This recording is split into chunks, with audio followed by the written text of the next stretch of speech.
Nothing wrong with being celibate, but you can't expect your partner to fall in line because of your choice. It's not fair to expect that. So if you make that decision, you should be ready to be single as well. Do two walk together unless they have agreed to meet?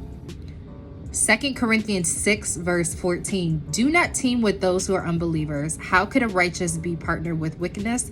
How can light live with darkness? I want to dissect this comment. Nothing wrong with being celibate. Okay, cool. But you can't expect your partner to fall in line because of your choice. I want to stop right there. If you're waiting until marriage, this is what's your decision. There are some believers that are not doing this. Let's just be real. I would say there's nothing wrong with being vegan. There's nothing wrong with smoking.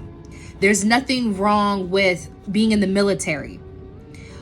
But you can't expect your partner to fall in line because of your choice to be in the military, to be vegan, so you can put anything in there. It's not just celibacy, right? And so I do believe that if you are considering a relationship, you should be in line with each other. You should have the same morals. So if you decide to date somebody that's like, yeah, well, you can't really expect somebody to want to wait just like you did. You don't have to. You can try to date somebody that doesn't believe the same thing, but good luck with that. I've done that. I've entertained people that did not believe the same things or was trying to do it, but really didn't want to do it. They just wanted to be close to me. It doesn't work. You need to have the same morals and values. You need to think in a similar way, not the same way, but the core values should be the same. Now, the second part is it's not fair to expect that, meaning waiting until marriage. So if you make that decision to wait until marriage, then you should be ready to be single as well. For you to say you should expect to be single, I would agree with that.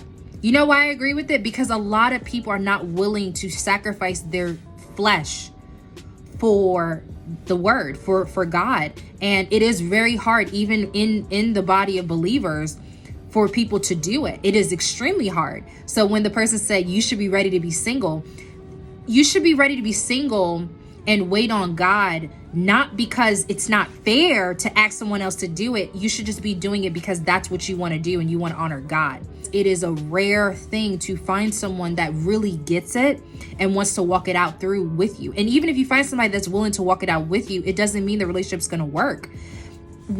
God does not have a hand in every little thing that we do. We have a thing called a free will.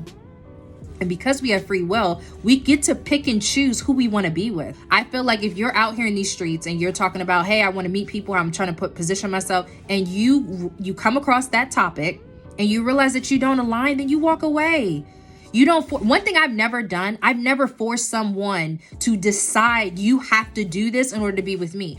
I just realized we're not supposed to be together. I have told you my intentions. I have told you what I'm doing. And if you decide to be on this ride, you decide to be on this ride. It's not quote unquote fair. It's not about being fair. It's about, is it the right fit? So there's a difference between being fair and is it the right fit? And if you think about it in that way, instead of thinking it's fair, it's not fair, that's just not the right person for you. I am not going to lie. This journey is not easy. It is not easy. It's not been the easiest for me. I have been on, I've been off, because somebody could say, well, I don't want to date a man that has children, or I don't want to date a woman that's over a size 16. Is that really fair? You can enter anything. So let's not do that. It's not just about celibacy. It's about anything when in relationships. You have to decide what works for you and what you will and will not deal with. And if you're a believer and you decide to walk this out, then that's going to be one of the things that you just deal with. But I actually really like this comment, and please leave comments below and let me know what you think. Thanks for watching Living Purified. I will talk to you